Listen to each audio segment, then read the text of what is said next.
you. All right, so probably, okay, I should say a couple of words before I start the lectures. Well, so first of all, I will do everything on the board, and it will be kind of the application of Guillaume's lecture to high energy scattering. So ideally, during these two lectures, what I would like to do is I would like to derive the Iconal operator. So we will first discuss about the Iconal scattering, then I will derive the Iconal scattering operator in QED. Then we are going to look at the, well, we will derive the theorem. Then we will go to GIS. So first I will discuss about how to go from leptonic transfer to photon wave function for the transverse case. Then we will do the similar thing for the longitudinal case. And then I will calculate the inclusive GIS cross-section for longitudinal case. And then okay, so this is my plan for today. I don't know how much I will be able to finish, but we'll see. And then, depending on the situation of today, tomorrow, what I would like to do is I would like to first discuss about the TMDs, transverse momentum distribution functions. I will discuss about like how we take the high energy limit of these operators. And then by using the techniques that we will see today, I will go ahead and calculate the DAS digit production. Then in the specific kinematics, what's called as correlation limit or back-to-back limit of the jets, I will show that, okay, one can actually probe the TMDs, and that will be the end of the lectures. But again, let's see how far we will be able to go. Okay, so first thing that I would like to do, as I say, I would like to discuss about the Iconal scattering. So I would like to do it in the QED because, in the case of QED, because again, I'm lazy, but one can actually like generalize it to QCD very easily. So let's start with the Iconal scattering in the QED. So, and for that, let us consider the scattering of a state on an external electromagnetic field.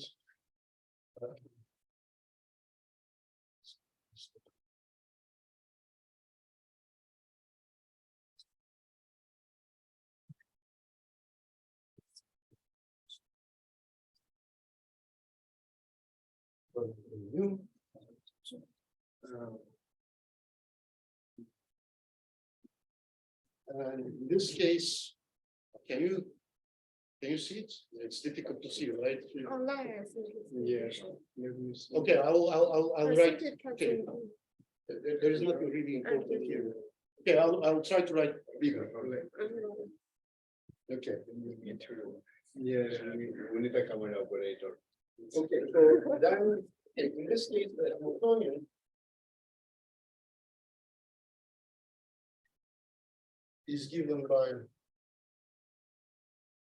minus VD plus external potential, and this is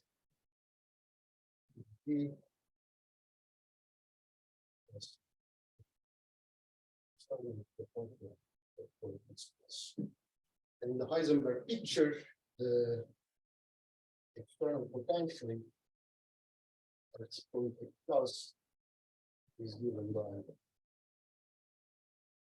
x plus 2 minus V. So the potential for 0.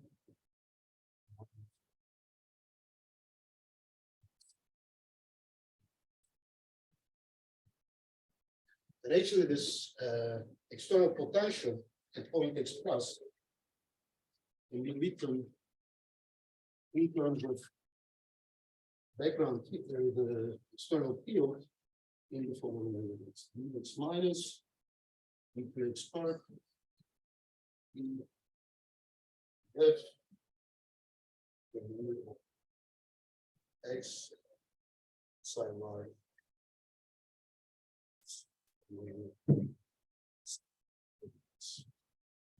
I think one can see these things. Yes. So here, this is the classical field. These guys are the quantum ones. And we basically can write the S matrix elements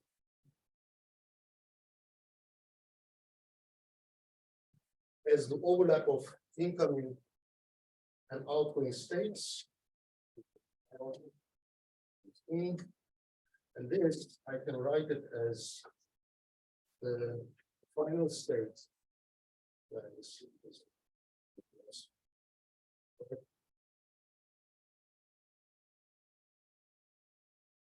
That was the exponential.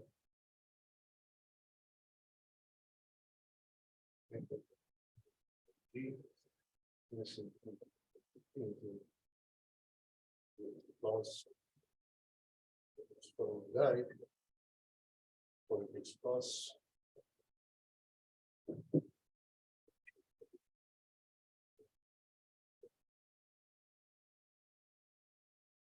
So now, okay, in the high energy limits, we basically boost the longitudinal momentum of the incoming and the outgoing initial and the final states. So from plus and prime plus, basically scale them with the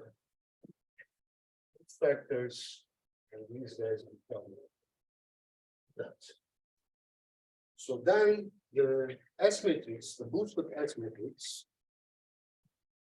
this guy here, I can write it after the boost. And omega is the boost parameter. So I can write it as the omega plus and prime with the same operator.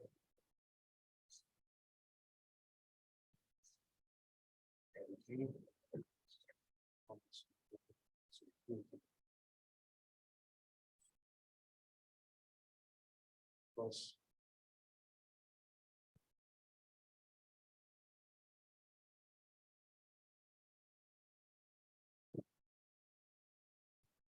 now this is our S matrix, boosted S matrix that we boosted with omega. But on the other hand, we know that we can relate the boosted states with the unboosted ones by using the longitudinal boost operator. So which is either K minus, Guillaume was using it as the minus plus. One can also see that this is like minus K3, and this is the generator of the Lorentz boost in plus Z direction. And the boosted state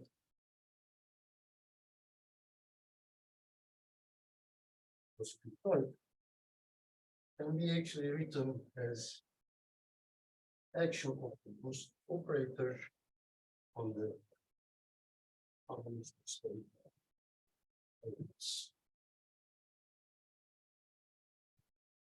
So then we can simply replace these guys, these boosted states, with unboosted ones, with the boost operator, and actually write it as the following.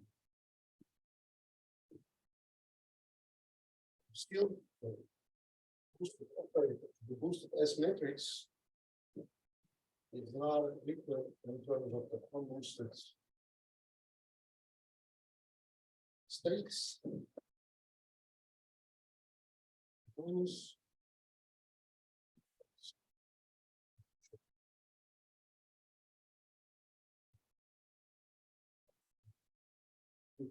Plus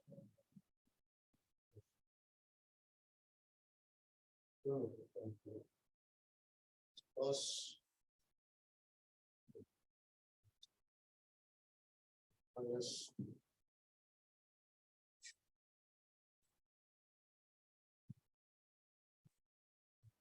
now this K minus operator does not change the ordering in X plus direction. So then it means that, okay, I can put these phases with the operator, this operator into the inside the exponential. So this will be still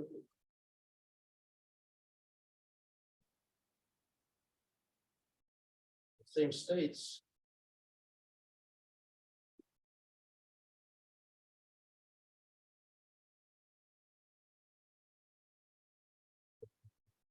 Plus now minus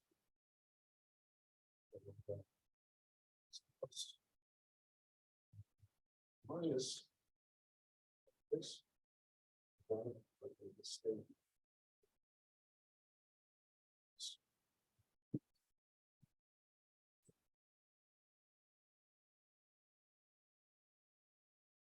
So now we know that this was our equation for the external potential. So let me just say, okay, this guy, we know that this is the vector for the mu for x. Now, what we need to do is we need to calculate this guy. And in order to do that, we need to look at the explicit expression for the external potential. Now, how do we calculate this?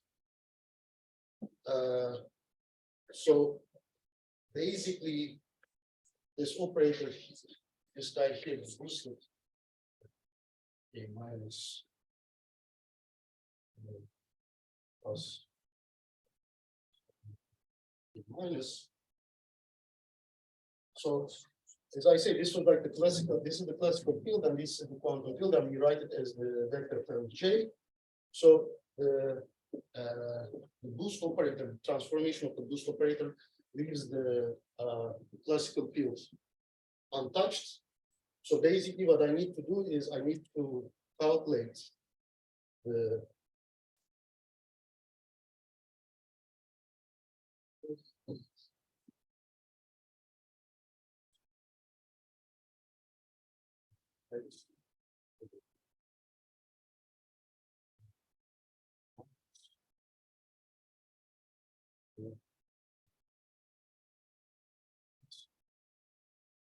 so basically, I need to look at how the vector charge transforms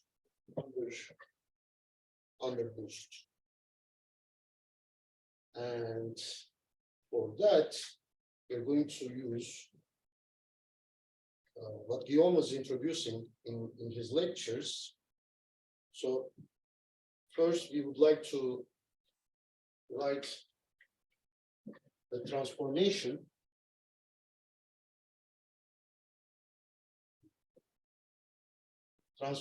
of the spinner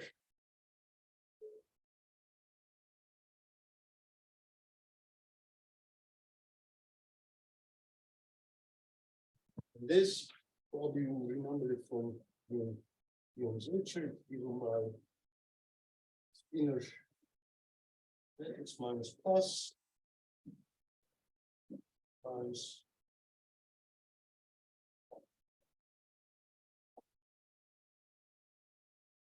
plus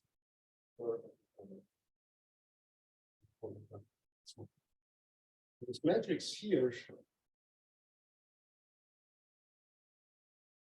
is given by the commutator of gamma minus gamma plus, which can be written in terms of the good and bad components. This is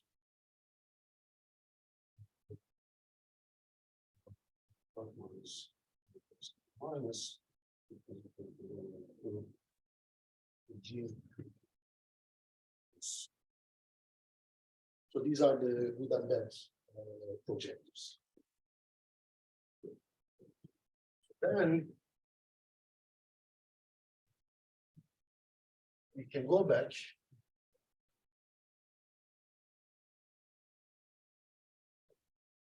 and look at this.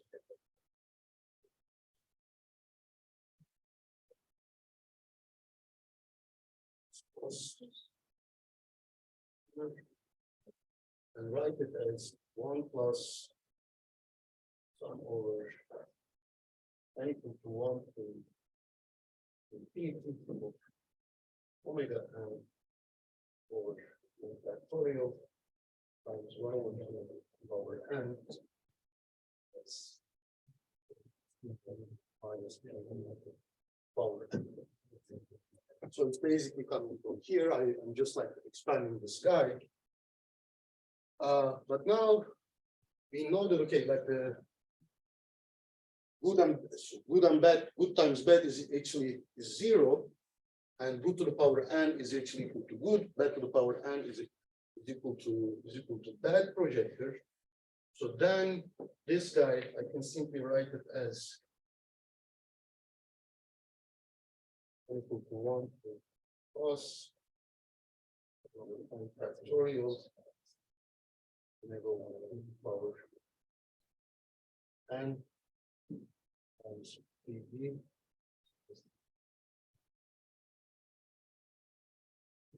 plus 1 to power n. And then I can re-exponentiate the guys, and this will be equal to power 2 plus power minus.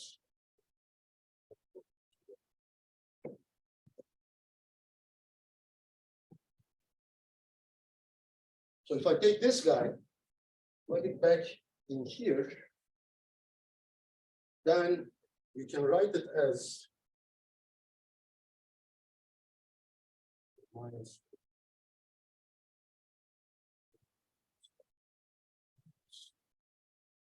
it's now equal to omega 2 minus omega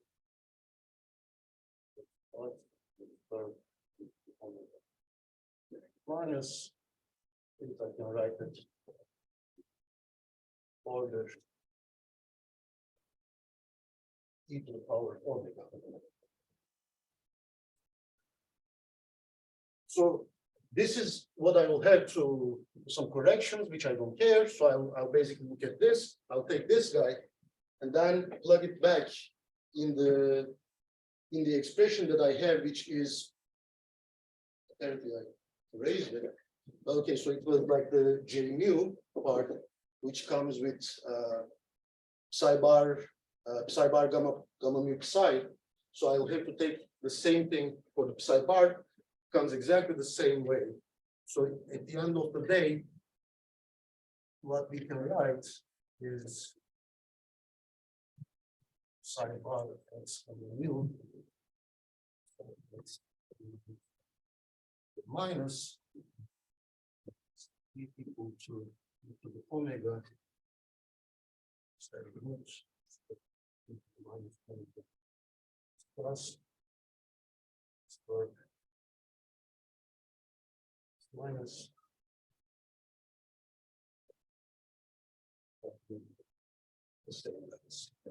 and this guy here, by using the definition of mu, basically tells me that okay, this is indeed e to the omega a plus of e to the minus plus square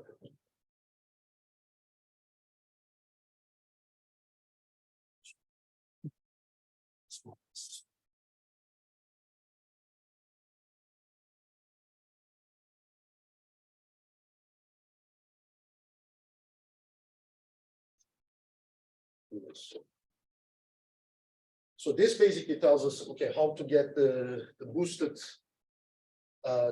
component of the plus component of the vector current. What is the change in omega interchange? Yeah, no.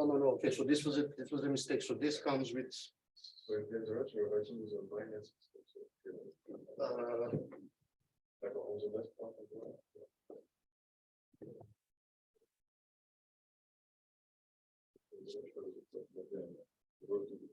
so this is minus, this is plus, this is correct. And then there is one is the opposite. Yeah. Hold on, okay, did I make a mistake? Let me check.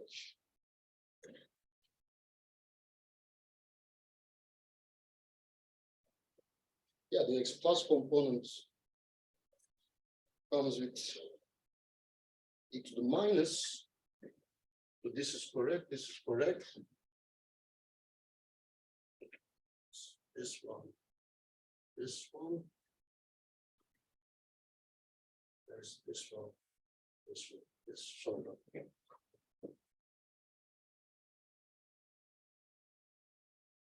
So yeah, at the end, it basically tells us how the plus component of the vector current transforms under the boost. One can also do the same study and show that the other components of the vector current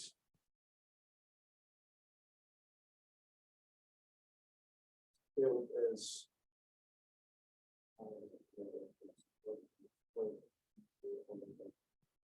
minus, and the one with minus one goes with minus omega a minus and so on.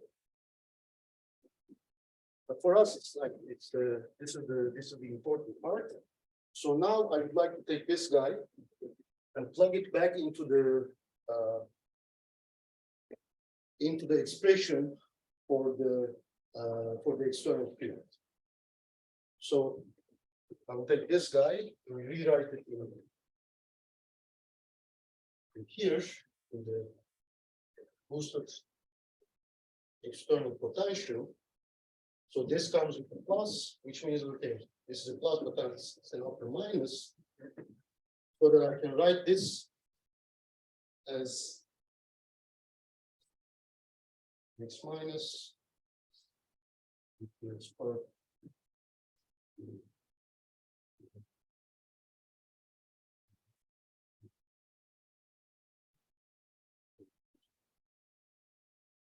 x.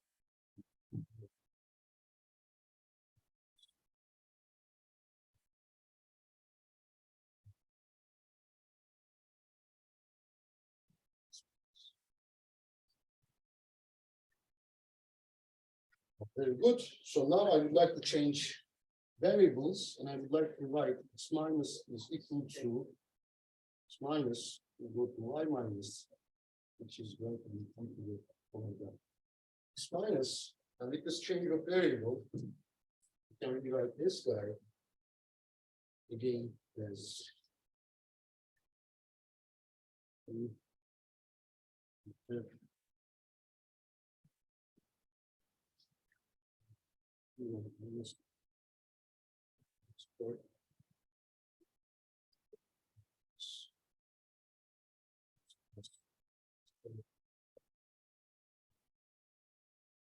minus.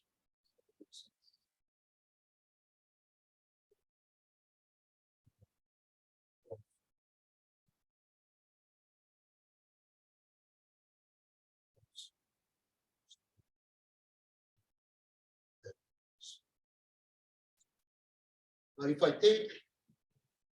I take omega goes to infinity limits, and this whole thing will become f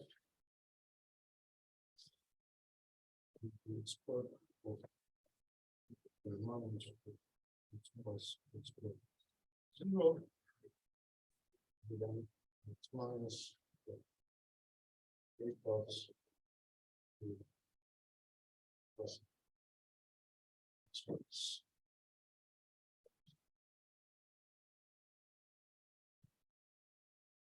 So now in this guy, we can already define the charge density and the field in the following way.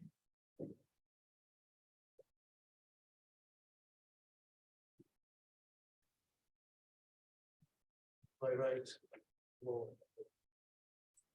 as x minus plus minus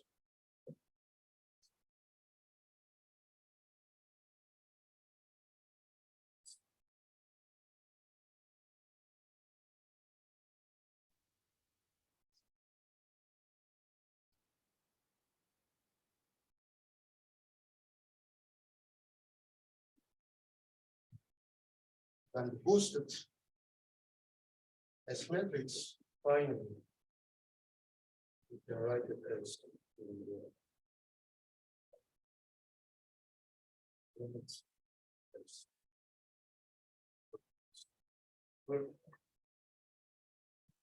I'm sure.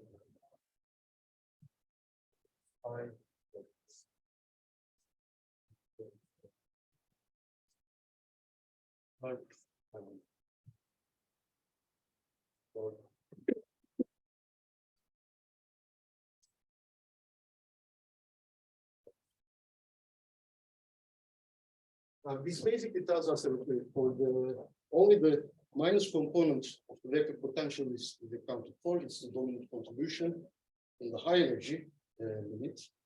And this, with this, we can also write down the icon scattering operator as E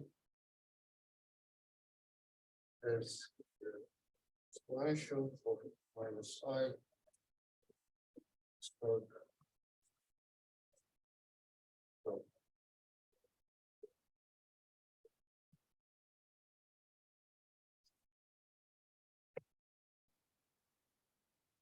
So now the next thing to do, because we would like to understand the action of the icon of operator, icon of scattering operator on the states. The next thing that we need to do is to understand how these guys will act on the states. And in order to do that, first, let's go back and let's write down this guy, the charge density in terms of the creation and relation operators.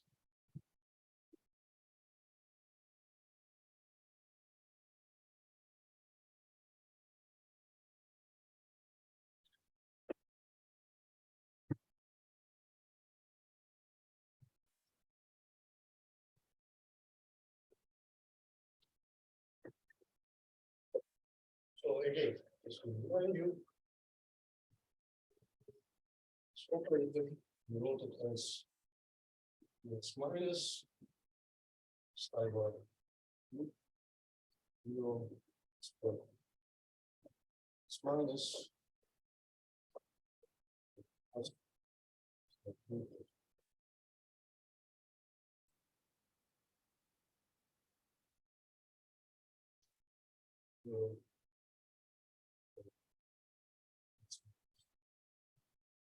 these guys probably again remember this from the negative 1 plus 0. This can be written in terms of the creation and relation problems as A 5 to the 2 to the plus plus to the minus 5.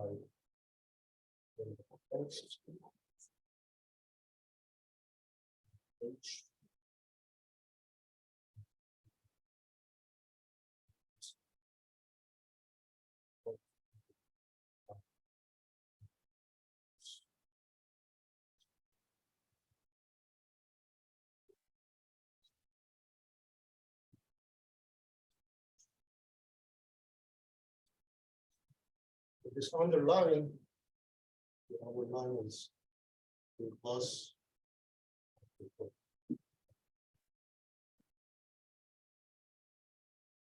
So now, okay, this guy, okay, we know how to write it in terms of creation and annihilation operators. So basically what I need to do is I need to plug it back in here and then calculate this charge operator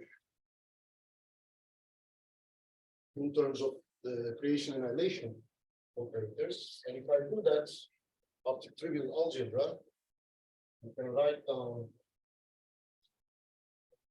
this guy as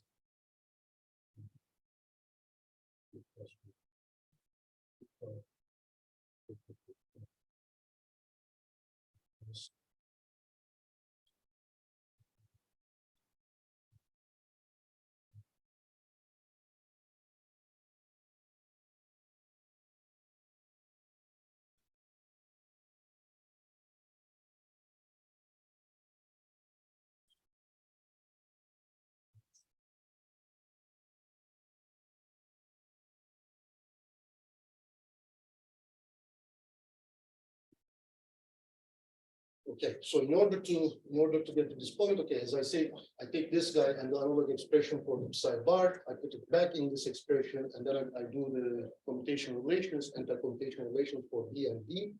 And I also use the fact that DG, let me just write it here, DG.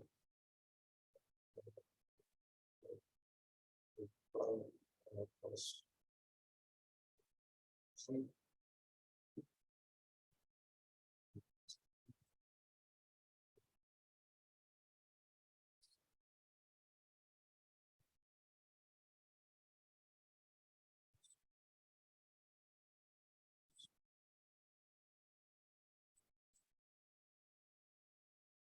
So if I use this, and if I use the anti-commutation relations, by taking this, plug it in here, I can simply rewrite this stuff.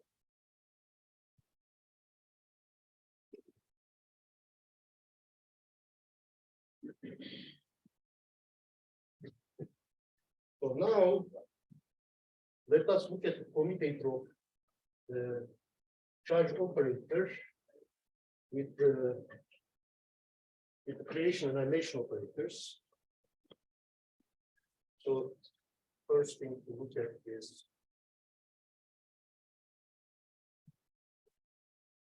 Weber plus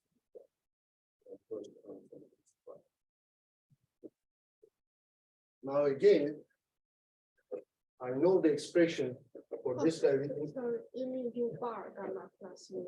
Yes.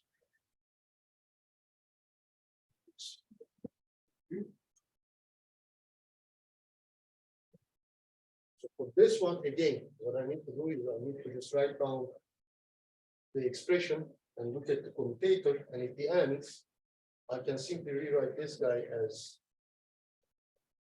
plus over 5 plus okay plus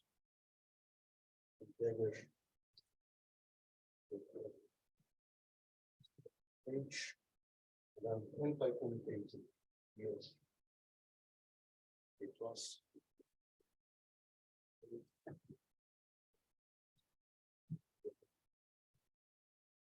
plus.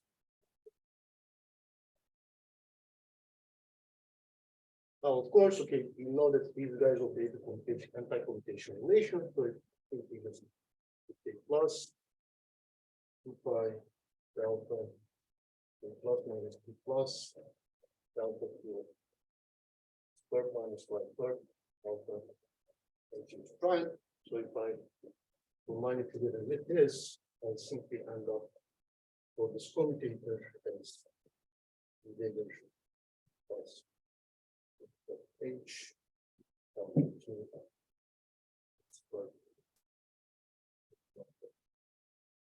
so basically it tells me that okay, the rho commutes with the quarks and the anti-quarks.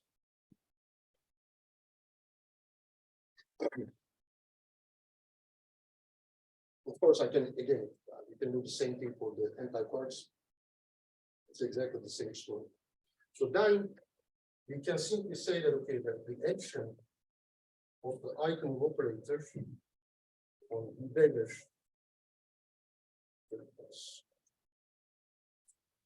H is equal to I but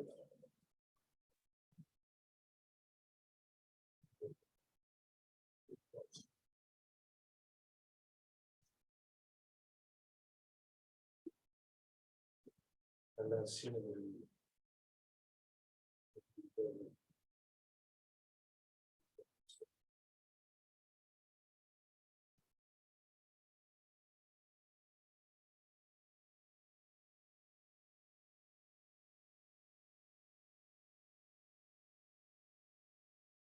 Sorry, but on the top, did you mean to write the anti-commutator? what do you mean? Did you mean to write the anti-commutator or commutator? Should be anti. No, this is anti-commutator, yeah. Oh, okay. So it's Hold on. so It's okay.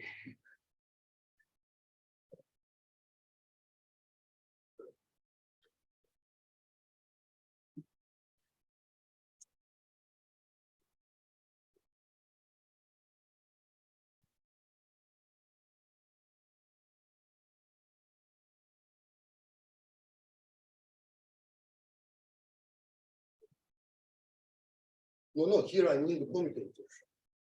I'm looking at the commutator of rho with B dagger. Okay, and then I'm using the anti-commutator rule. So then for rho, I'm basically putting back the expression for D dagger D and D dagger D. And then I'm calculating this operator by using the anti-commutator relations of D and D dagger in order to write down this guy, which is actually then allows me to write the action of the Eikenloop operator on B, D dagger and D dagger. Oh, so you can massage it Yeah. into anti-commutator.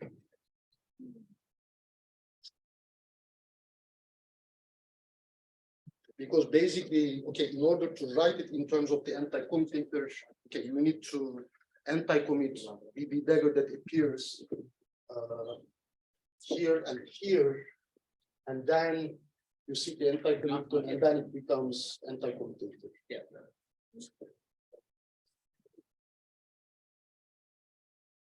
Okay, so what I would like to say here is that, okay, so this is actually probably what you already realize, but is to the eye.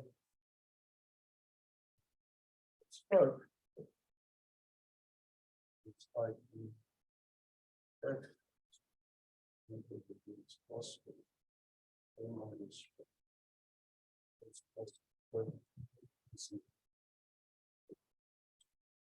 So this is okay. So this is the place for the QED. But then okay, if I want to do the same thing for QCD, basically what would happen is that okay, instead of having the space, I'm going to have the Wilson lines. So in that case, in the case of QCD,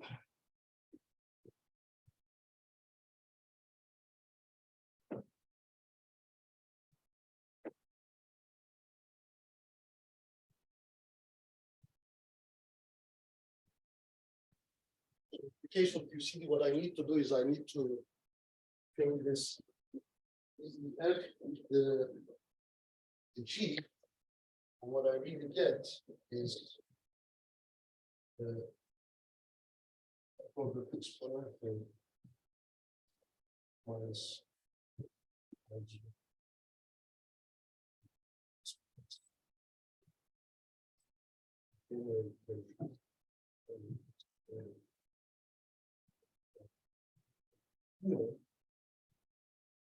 So here R is the representation.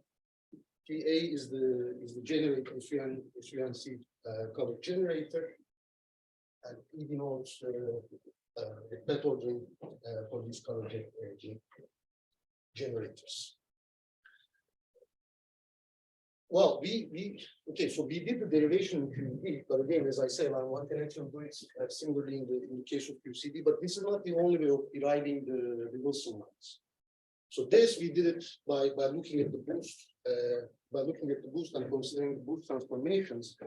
And I believe Fabio will do it in a completely different way by introducing the diagrams and then resumming all the interactions of a minus field with the projectile, and then he will also recover the Wilson. So I think you will see like two different ways of deriving this thing.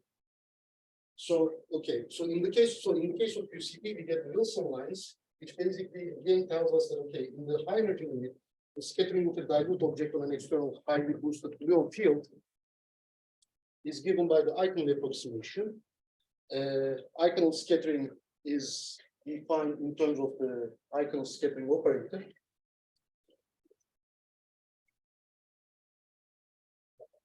And then on scattering on the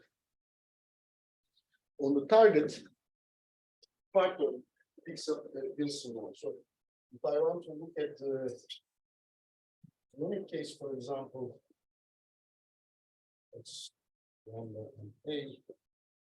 I think we can have a joint Wilson line that works. Index A, and give it 3 plus.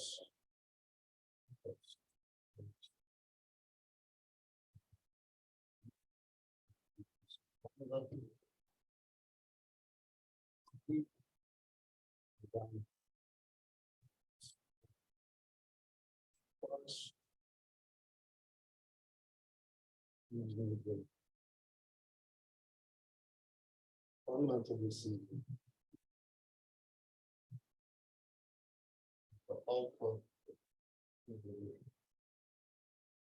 plus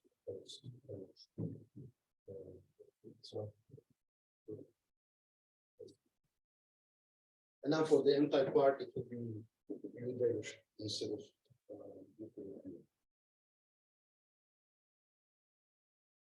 okay.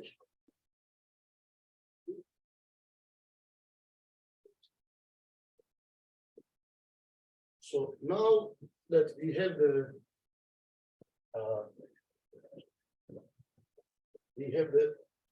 Wilson line, the Eichel operator, and we know the action of this Eichel operator on the states. Let's look at the optical theorem.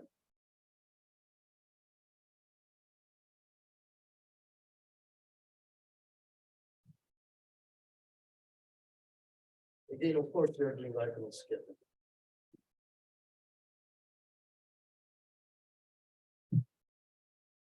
So the S matrix of the Eichel scattering, again, let me write it down. So this is given by overlap of the final state.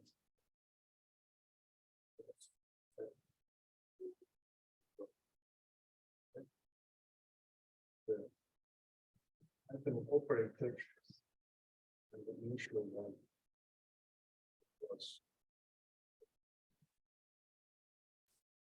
So this one actually includes the contributions of the vacuum itself as well. So if I want to, so what I would like to suggest is to look at let's subtract the vacuum contribution from here, and then let's look at this object. So I would like to sum over the final states, write down third. Minus 1. H.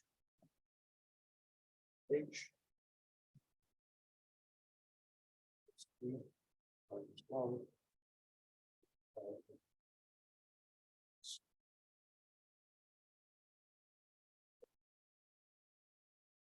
Now, if I do the summation over these guys, this I can write it over as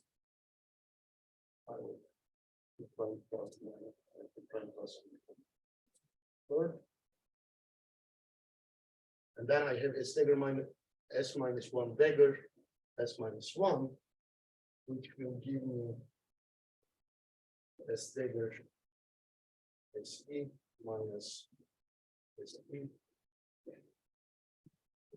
minus S dagger minus 1.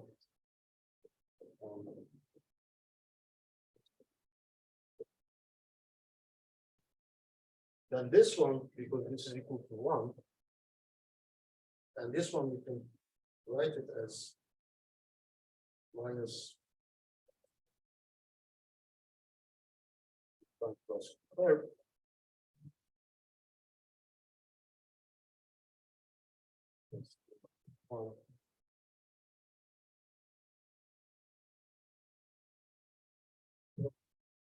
Minus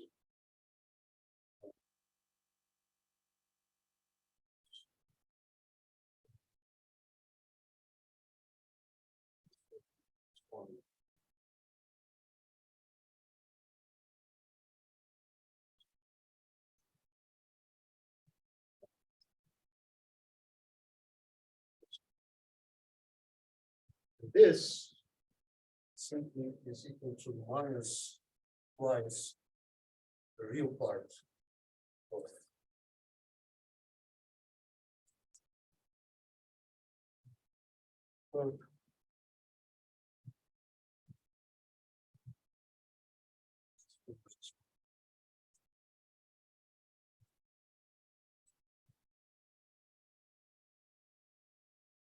Why do you have Q prime because I on the left? I'm using, I'm just, so in principle, I can also write Q per prime.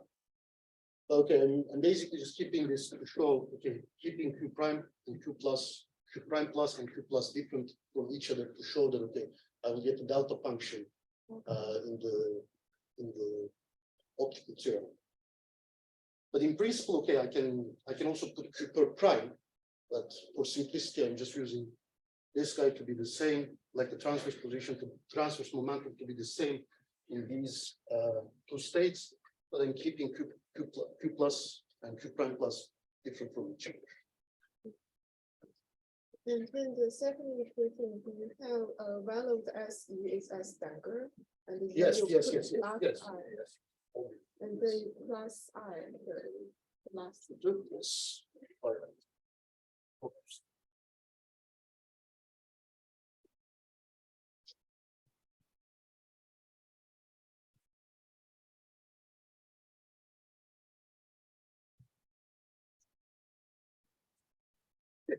So this is one thing that we get by looking at this this guy here, but we can also write it, right? That expression in terms of the scattering amplitude. So the S matrix and the scattering amplitude are related to each other. So if I have the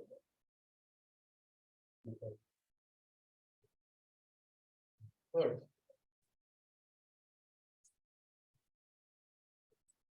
One.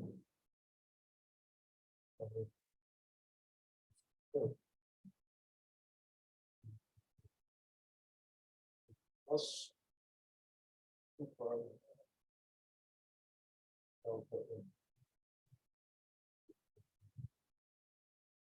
plus and times the scattering.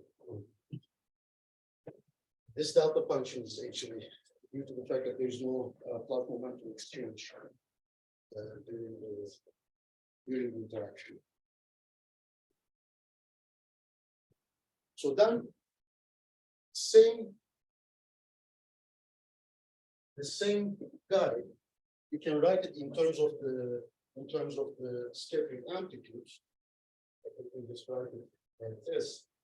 So now again, I'm coming over the final states, but now for each of these guys, I will be using the amplitude. So it basically means that I will have 2 plus times 2 delta 2 plus minus the plus I have 2 plus 2 delta 1 plus minus the plus times I and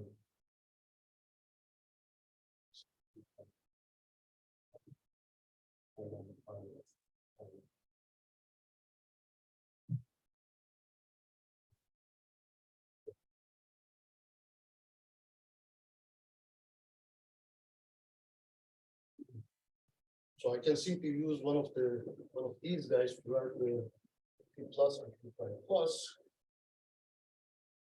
P plus is obviously delta P plus plus.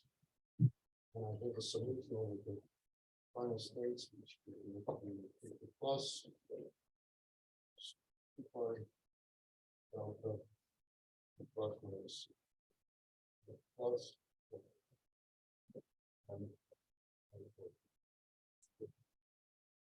and this is actually the differential protection. It's the base space. And if I sum over F, it will give me the total section.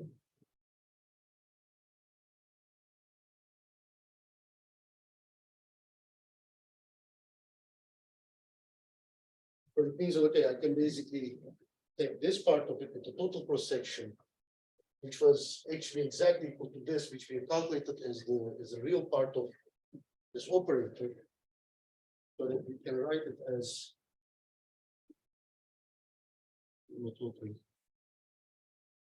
plus 1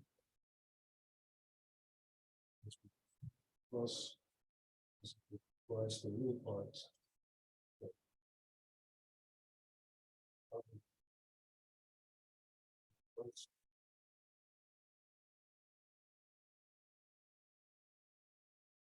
One minus two.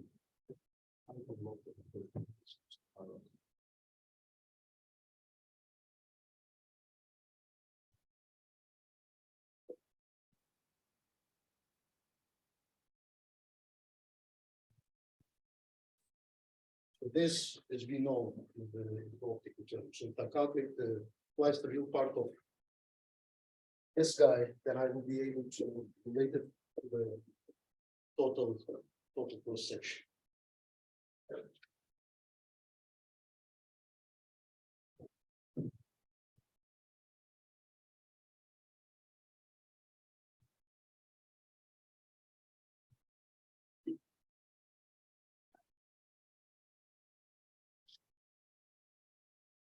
Okay. So we have covered the icon of scattering. We got the Wilson lines, publication QCD. We have covered the optical theorem. So now let's look at the deep inelastic scattering, DIS. And the first thing that I would like to do for the case of transverse photon, I'd like to discuss how to go from the lepton to photon. In other words, how to factorize the leptonic tensor from this DIS case.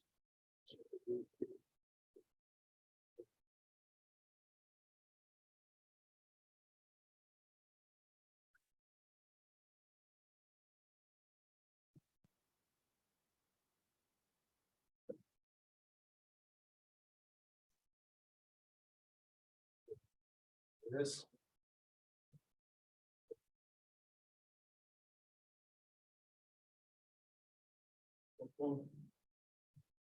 First, so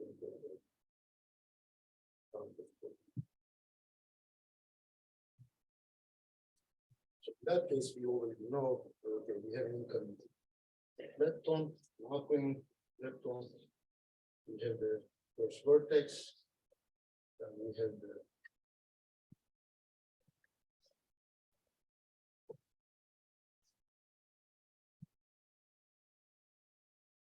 zero, one,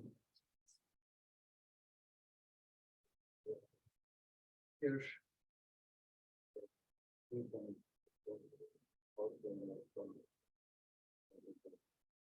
transfers.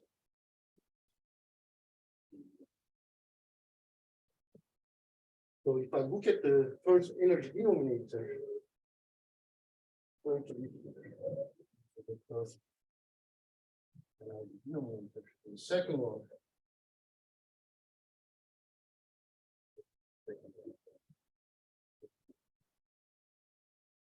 so basically, here, as I say, what we would like to do is, and here, okay, you can have anything. You can have inclusive DIS. You can look at like DIS digits, whatever.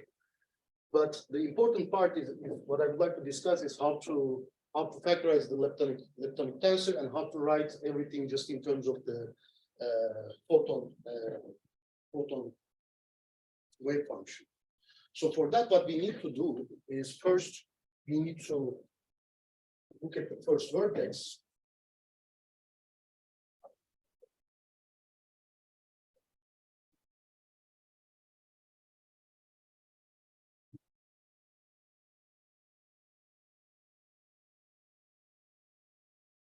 So the first vertex that we see here is from lepton to photon.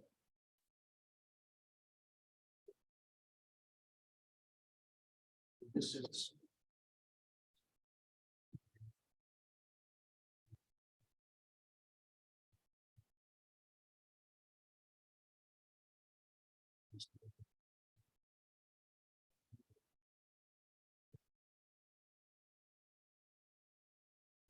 equal. First energy denominator. I hate to write. It's incoming.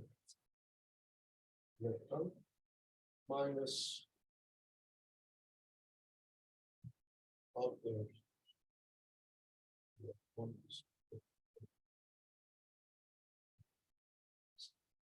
plus then photon possible. Okay, so I have the incoming line, and then I'm subtracting from the outgoing and the 1.0. So at leading order, the incoming and the outgoing leptons are asymptotic states, which means that they're on shell, so I can write A minus L as L square with plus and minus is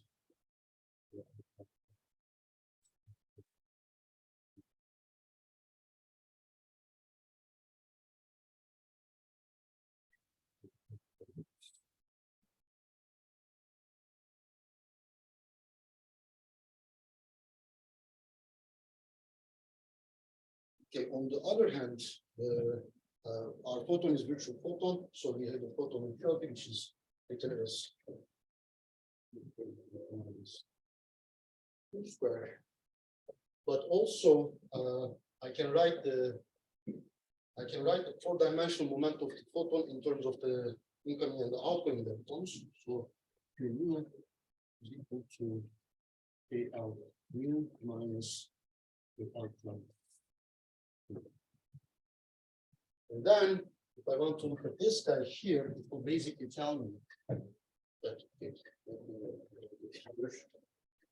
will tell me that okay, minus Q square will be equal to KL mu minus KL prime mu square. I can write it as 2 KL minus KL prime minus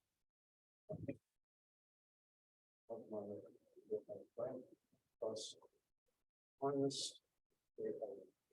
minus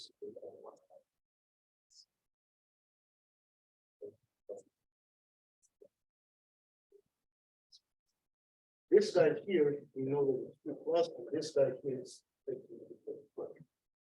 So it means that okay, I can simply write down my Q square as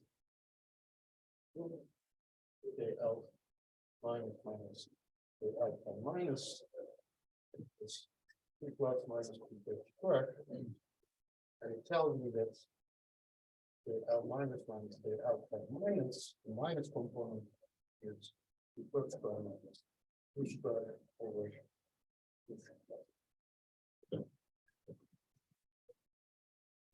Very good. So in that case, I can simply use this guy, this relation in the energy denominator.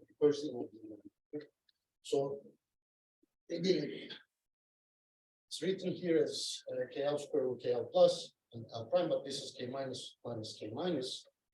So the first energy denominator can be written as KL minus minus KL prime minus the first square root plus but then this KL minus, so this difference can be written as the photon momentum together with the neutrality. So that it will tell me that okay, the first denominator is the first square minus Q square over 2 plus minus the first square over 2 plus by epsilon, which is 2 plus over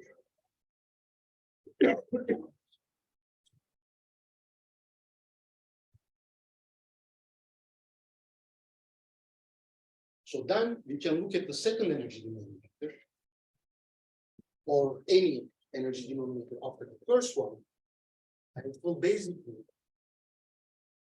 become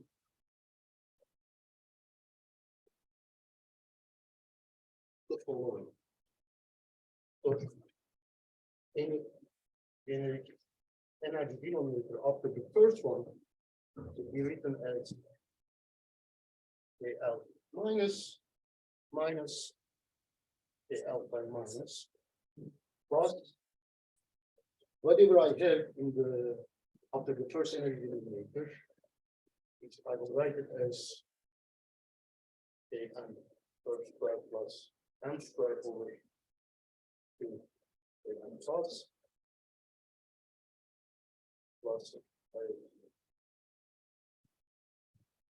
so it means that okay, after the first energy denominator, I will always have the difference between the incoming, the difference between the incoming and the outgoing lepton, which I know how to write it in terms of the off-shell photon momentum. So at the end of the day, this can be written as the first square minus Q square over 2 plus minus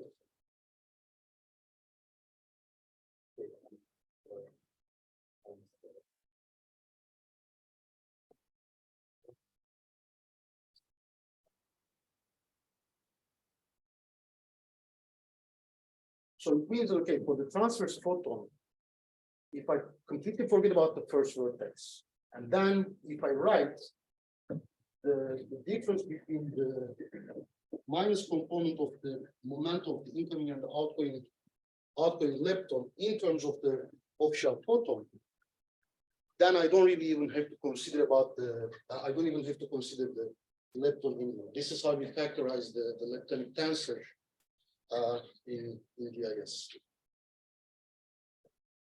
So basically, what do? We remove the first vertex and the first energy denominator. We remove the scattered lepton from the following box states. Then we take the off-shell photon as the reference to all energy denominators.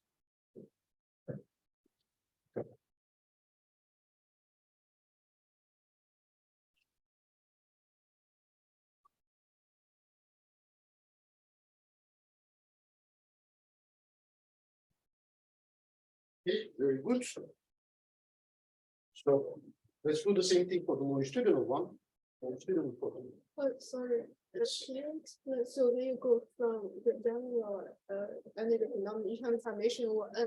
Yes. So this means you're replacing the virtual photon by a number of particles? No. It means okay, whatever I have after the first scattering. So for example, if I have like just a QQ bar pair, then it's just like K0 and K1. That will appear here. K0 plus M square over 2K0 plus K1 square, K1 perp square plus M square over 2K plus. But then okay, you can also have a gluon QQ bar G contribution here. And then in that case, you also have for that energy denominator, you will also have the transfer moment of the gluon. So basically what I'm trying to say here is that okay, you can have any final state after the first interaction, and the way that it should be written as you replace the incoming and the outgoing leptons by the off-shell photon, and then you take this as the reference to remove the to write down whatever is in your final state, the energy denominator. So this is energy denominator This is energy denominator. for- So okay, so if you wish, I can just write it as like the second energy denominator to make it less confusing. And then instead of writing this, I can simply write A0 over M square over 2 plus M square. And this will be this side. So you have the A0 and K1. But in any case, the important part here is how to get rid of the leptonic parts, because we want to write everything in terms of the photon one And for that, okay, we basically just replace this difference by the offshore photon. Then whatever is appearing after the first energy denominator, we can just subtract it.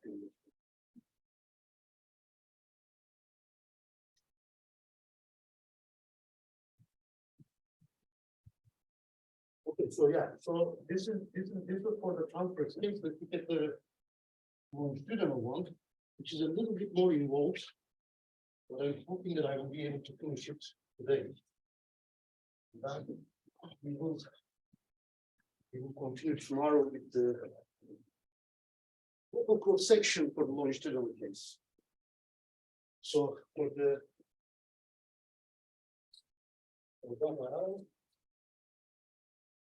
what we have is again, as I say, a bit more involved. This is my L prime, this is my incoming L. I have instantaneous photon.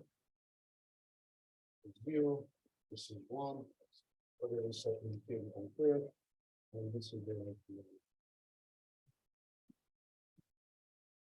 So compared to the transverse case, here we have one vertex, this guy, instead of two vertices, and one energy denominator. But it's more involved because, okay, like the Q is already integrated here. But we can still do it. So basically, now we are going to look at the one bar vertex. This can be written as 1, 2, and this is the vertex 0, and this is equal to 2.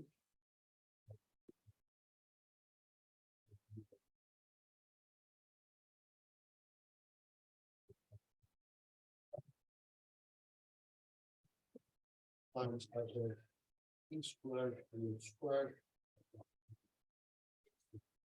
out and it's 0 without also 0 to 1 and these guys, and then I have one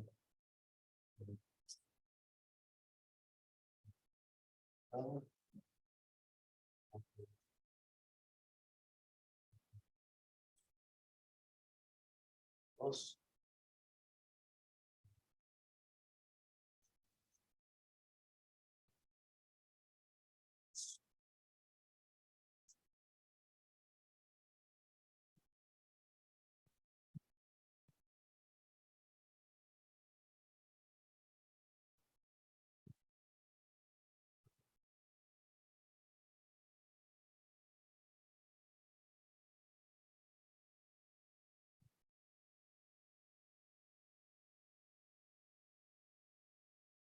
so this KL plus minus KL prime plus is actually Q plus. This is square. So this is like Q plus squared. So I can put the Q plus here and here. And then I will basically reintroduce the integration over Q. So the way that I would like to write this is integration over 2 pi to 3 equal plus over 2 plus 2 pi to 3. That would be 2.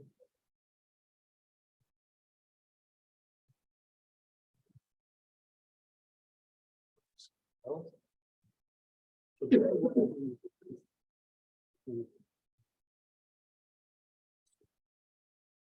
this is what I have introduced, including the integral, and then I have 3 times L, the U bar plus I over plus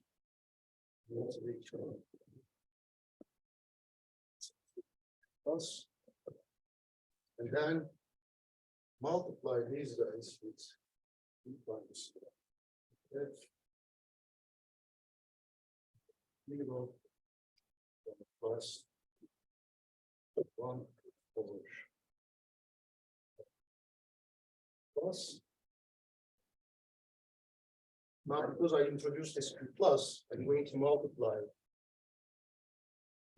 in order to cancel this Q plus with this Q plus. Then I will introduce minus Q squared over 2Q plus. And I will also have minus Q squared over 2Q plus. And then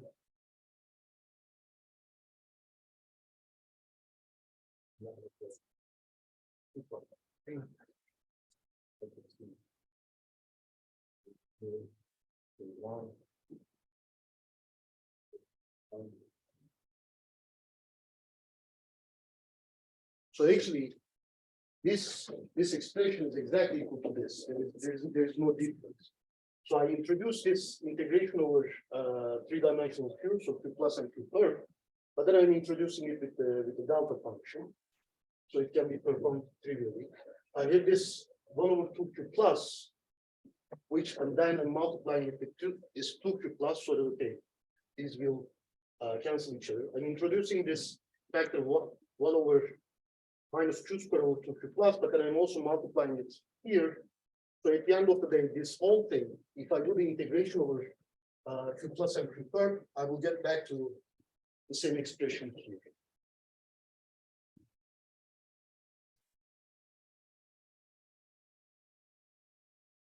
So with that, what I will do is I'm going to cancel this guy with this guy. And then I'm going to group these two lines in the following way. So I'll have factor minus 1 half minus 1. That we get here. I'll have B3Q over 2 over 3. Because then, but first, before term, I will write it as 2.3.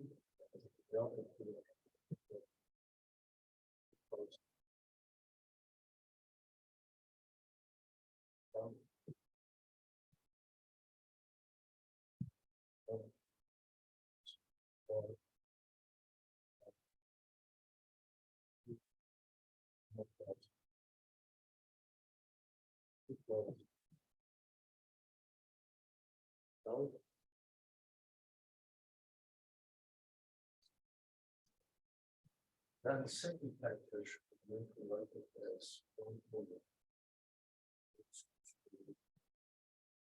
plus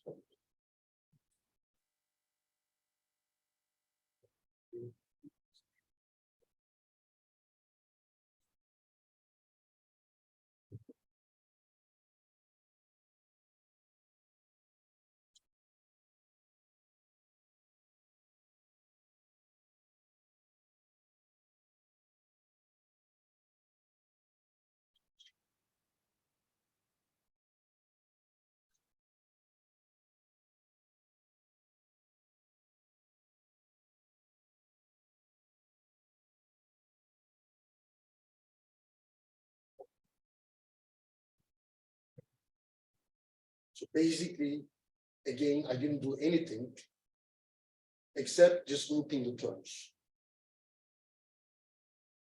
So this minus 1 comes from this guy here. So I took part of this Q squared and put it together with gamma plus in here. And the other one, I put it together with this guy. And here, factor of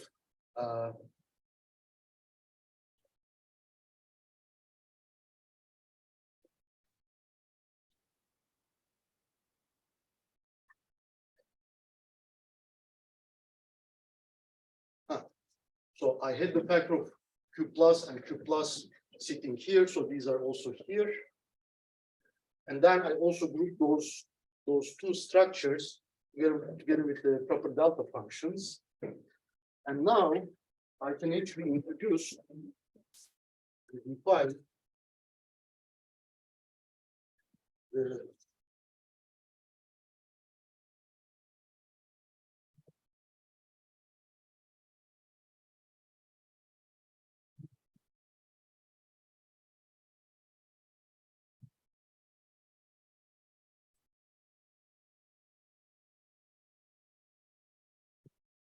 So now I can define my polarization vector in the following way. What's happening? So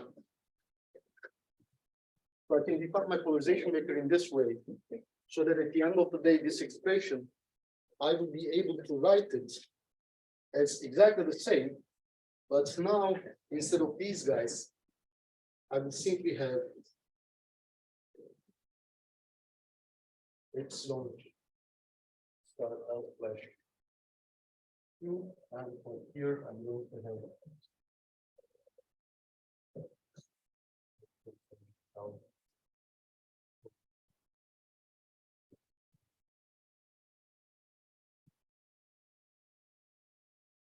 and now with this guy here, this will basically,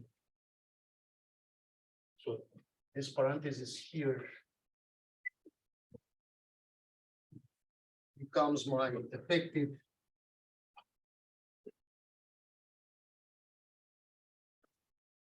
I will start out to 0.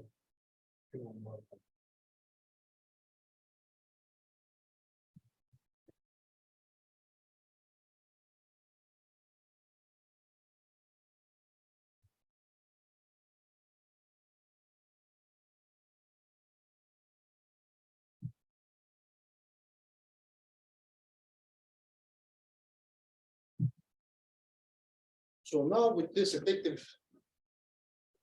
vertex, again, we don't really have to worry about the leptonic tensor. We can simply start from this effective vertex and the energy denominator in order to write down the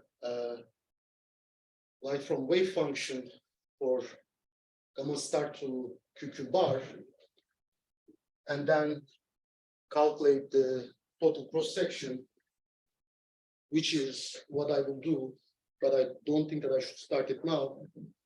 We can do that tomorrow.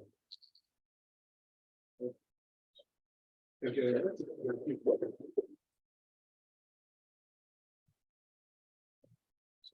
Do you have any questions?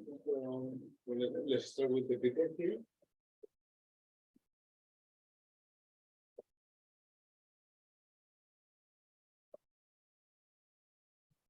Okay. I don't see any. Any question from the people online? If there were a question in the chat. No. I don't see any, so then we can Tolga again. Thank you. And we will continue tomorrow morning, right? We continue tomorrow morning at 12, right?